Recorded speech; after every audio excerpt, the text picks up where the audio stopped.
asalaamu calaykum daawadayaal kuna soo dhowaada wararka dhambaalka wararka qodobada warkeena aad ku daawan doontaan waxaa ka mid noqonaya somalilan oo ku dhawaaqday inay dishay taliyihii guud ee xoogagga s c ee qaybo ka mid ah aagga samakaab waxaan idiin soo gudbin doonaa fariinta deg dega ah ee ka soo baxday taliska guud ee gooja caddeeye sidoo kale guulaha ay sheeganayaan saacaddan imaaraadka carabtuna xero weyn ayuu ka samaystay dalka uganda taas oo noqonaysa meel lagala socdo militariga soomaaliya iyo sidoo kale dhaqdhaqaaqyada ciidan ee gudaha dalka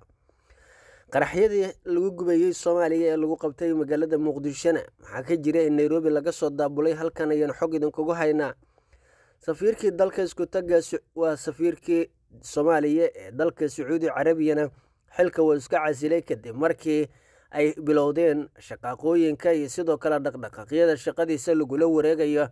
ee gabadha uu dhalay madaxweyne xasan sheekh maxamuud inta daawateen waa qodobada wararkeena daawada kusoo dhowo wararkaasoo dhammaystiran falowgare oo sheergare beijka la wadaag saaxiibada aragtidaada qaybta hoose noogu reeb war ka soo baxay taliska gooja cadde ayaa lagu xaqiijiyey islamarkaana lagu sheegtay in ay dileen taliyihii guud ee ciidamada s c ee dhinaca beesha jaamac siyaad islamarkaana hogaaminayay howlgalladii lagu qabsaday aagga samakaab iyo sidoo kale tuulooyin kale oo hoos taga kana tirsan gobolka sool aagga xiga wadada isku xirta magaalooyinka lascanood iyo sidoo kale yagoori oo ka wada tirsan isla gobolkaasi ama og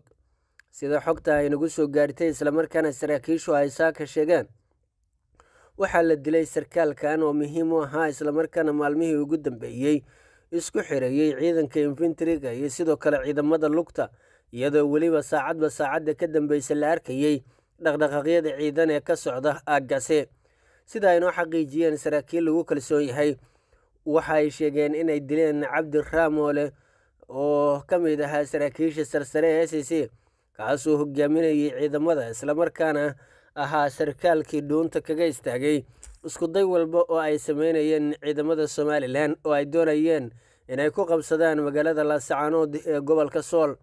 kadib markii sarkaalkani uu la wareegay hogaaminta ciidanka jaamac siyaad waxauu salka u dhigay weeraro culus oo lagu qaaday dhinaca aagga samakaab iyo sidoo kale dhabansaar oo dhammaantood ka wada tirsan isla gobolka sool waxa uu dhinacaasi jab xooggan uu ku gaarsiiyey ciidanka somalilan waxay sidoo kale ciidanka somalilan u suurto gashay inay jebiyaan ciidamo iskugu jiray majarteen iyo sidoo kale beelaha kale ee dhulbahante kuwaas oo mar ku sigtay in laga qabsado magaalada dhinacoodana laga galay gudaha magaalada qaybo ka mid ah waxa uu xilligaasi sameeyey go-aan qaadashadii ugu adkayd waxuuna si deg dega u diray kaarayaasha iyo sidoo kale guuto ciidan ah oo ka tirsan ciidamadii uu hogaaminayey waxuuna go-aansaday in uu magaalada uu ku mitido sidaa daraaddeedna waxa uu dharbaaxyaada ku dhiftay ciidanka somalilan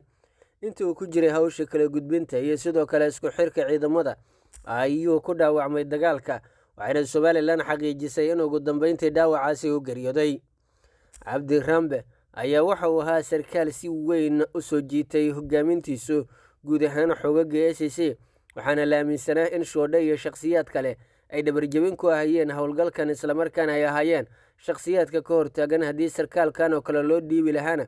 goor hore ayaa la xaqiijiyey inay cagta marin lahaayeen meelo kala duwan faysal cabdulaahi muuse ayaa xaqiijiyey geeridiisa islamarkaana sheegay in ay geeriyoodeen saraakiil badan oo uu ka mid yahay sarkaalkan dhinaca kalena somalilan dhankeeda waxaa jira ugu yaraan 2 sarkaal oo saacadihii ugu dambeeyey ku geeriyooday dagaalka islamarkaana dhaawacyadii soo gaaray u dhintay kuwaasoo ku geeriyooday isbitaallo ku yaala gudaha somalilan gaar ahaan aagga isbitaalka burco iyo sidoo kale midka ciidamada dowladda imaaraadka carabta ayaa saldhig militari oo weyn waxay ka furatay dalka uganda halkaas oo ay doonayso inay militari ahaan kala socoto xaaladda soomaaliya kadib markii ay ka saari weyday soomaaliya dalka turkiga islamarkaana ay ku guuldaraysatay in la xiro xerada turkisom ayaa dowladda imaaraadka carabtu waxay dib uga guratay inay saldhig militari oo toosa ay ku yeelato soomaaliya imaaraadka oo ka duulaya eedeymaha badan ee ku ogan sirdoonkiisa iyo saaxiibadiisa kale ayaa dib uga gurtay waxa uuna tababar xerey weyn oo ciidamada lagu tababaro islamarkaana lagu xareeyo militari badan waxa uu ka furtay dalka uganda waxay ciidankani noqonayaan wadada furi doonta in imaaraadku gudaha usoo gala soomaaliya islamarkaana si toosa uga fushado danahiisa. ciidankan ayaa waxa ay yihiin ciidan xoog badan islamarkaana loogu magacdaray ciidamada commandoska ama sida gaarka u tababaran special force, kuwaasoo saacadihii ugu dambeeyey maalmihii lasoo dhaafaba tababare ku qaadanaya dalka Uganda. tababaradan dheeraadka ayaa waxaa bixinayay saraakiil sarsare oo ka tirsan militariga dalka Uganda.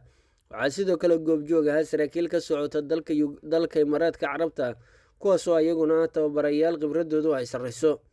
dowladda Imaaraadka Carabta ayaa qorshaysay ugu yaraan 12,000 oo askari oo ka tirsan ciidanka militariga Soomaaliya in ay hubayso, qalabayso islamarkaana qarash ay ku bixiso 12,000 oo askari marka ay noqdaan dufcadaha ka soo baxa meelo kala duwanna waxay noqon doonaan kuwa sida tooska ula howlgeli doona dalka. wadamada Uganda, Masar, Itoobiya iyo sidoo kale Eritrea ayaa lagu tababaraa ciidamada, waxaana sidoo kale ciidanka Eritrea lagu soo tababaray maalgelintooda dhinaca hubka la wareegtay dowladda Imaaraadka Carabta, halka sidoo kale Itoobiyana la filayo inay la wareegto ayagana islamarkaana ay hubayso, halka Ugandana si toosa ayba u maalgelinayso islamarkaana tababarkooda ay u bixinayso. dhanka Masar, dowladda Masar ayaa la filaya in iyadoo ay isku tashato islamarkaana ay maalgeliso ciidanka ay tababarka siiso. 12,000 oo askari haddii ay soo xaroodaan islamarkaana dhammaantood ay dalka soo wada galaan waxay wax ka bedeli doonaan xaaladda guud ee dalka, waxaana la aaminsan yahay inay waddada u furi doonaan qorshe walba oo lagu gaarayo nabadgelyada iyo xoreynta waddanka.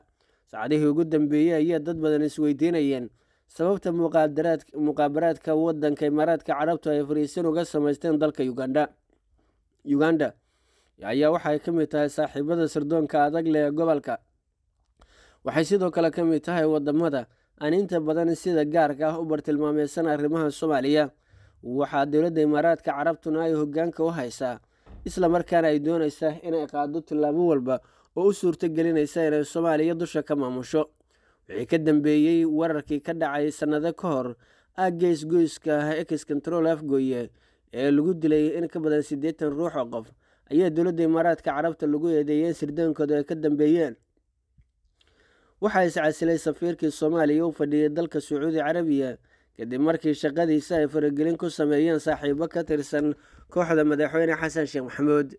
waxa uu dareemay inay jiraan arrimo la xiriira isku dhexyaac iyo sidoo kale borotokool xumo xagga diblomaasiyadda. shaqa marooqsi iyo arrimo kale ayuu kaga diday islamarkaana xilkiisa uu kaga tegay, sida ay noo xaqiijiyeen saraakiil ay si weyn iskugu dhow yihiin. shirkii jaamacadda Carabta ee ka furmay magaalada Jidda ee dalka isku tagga Imaaraadka Carabta ayaa waxaa door muuqda ka qaatay shakhsiyaad ay si weyn iskugu dhow yihiin xafiiska madaxweynaha, iyadoo weliba borotokool ahaan lagu xadgudbay shaqadii safiirku qaban lahaa. sida la aaminsan yahana madaxweyne Xasan Sheekh Maxamuud iyo kooxdiisa oo iswato oo aan kala runayn ayaa waxaa ugu horeysa gabadha lagu magacaabo Jihaan. madaxweyne Xasan Sheekh oo taas oo si weyn u doonaysa in ay marooqsato siyaasadda arrimaha dibadda, iyadoo weliba ismuujin iyo sidoo kale arrimo gaaraba kaga dan leh in ay si gaara gudaha ugu gasho howlaha wasaaradda arrimaha dibadda iyo sidoo kale dhammaan xafiisyada kala duwan ee dhinaca diblomaasiyadda. wasiirka wasaaradda arrimaha dibadda iyo iskaashiga caalamiga ayaa la xaqiijiyay in horey ay shaqadiisa ciidhi ugu gelisay, balse xilligaana waxay usoo dhigatay safiirada dibadda kuwooda ugu muhiimsan. safiirka ayaa shaqada iskaga tegay islamarkaana waxaa la xaqiijiyey in uu iscasilay safiirkii Soomaaliya ee dalka isku tagga Imaaraadka Carabta, iyadoo weliba uu shaqadan uga tegay sababo la xiriira in bahdil weyn ay ku sameeyeen shakhsiyaadkii tegay shirka isku tagga waa shirka dalalka jaamacadda Carabta ee ka furmay magaalada Jidda ee xarunta dalka waa magaalada Jidda oo ka tirsan dalka Sacuudi Carabiya. Sacuudiga ayaa ka mid ah dalalka maalqabeennada caalamka islamarkaana sida weyn loogu kala hormaro in safiir loogu magacaabo shakhsiyaadka diblomaasiyiinta. dhinaca kalena qaraxyadii la doonayay in lagu gubo Soomaaliya islamarkaana lagu qabtay dekedda magaalada Muqdisho ayaa la xaqiijiyey in ay abaabulkooda iyo sidoo kale wax ka daabulidoodaba ay qayb ka lahaayeen saraakiil ku sugan magaalada Nairobi ee caasimadda dalka Kenya.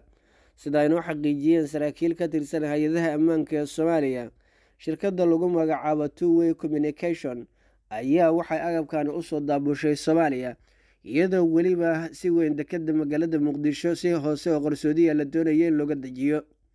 waxaa la ogaaday in agabyadan kala duwan shirkaddu ay faracyo ku leedahay qaybo ka mid a dalalka gobolka, iyadoo magaalada Nairobi kule xarun lagala socdo guud ahaan dhaqdhaqaaqyada ganacsiga. Sida la aaminsan yahana, saraakiil ku sugan magaalada Nairobi ayaa qayb weyn ka qaatay in shirkaddu ay dalka Soomaaliya u soo dhoofiso agabyadan khatarta badan ee la doonayay in lagu baabi'iyo dadka Soomaaliyeed. Diyaaradaha droniska ee loo adeegsado ismiidaaminta, qaraxyada noocyada kala duwan iyo sidoo kale kuwa laga sameeyo qaraxyada ee budada iyo sidoo kale maadooyinka isku dhafan ayaa waxaa laga soo dejiyay garoonka diyaaradaha Aadan Cadde ee magaalada Muqdisho. Waxaa dhinaca kale jira saanad dagaal oo ku socotay deegaanada SSC oo tuuta uu ka mid yahay, sidoo kalena waxaa qayb ka ah qoryaha fudud iyo idaacado. Dhammaan agabyadaasi waxay ku hakadeen guud ahaanba marka la helay qaraxyada waaweyn ee ku jiray kartoomada, islamarkaana konteenarka lagu cabeeyey. Waxaa qayb ka ah hubka la helay qoryaha darandooriga u dhaca iyo sidoo kale madaafiicda garbaha. Muuqaalka shir garow la egsaar la wadaag saaxiibada ku xirna wararka dhambaalka wararka nabadgelyo.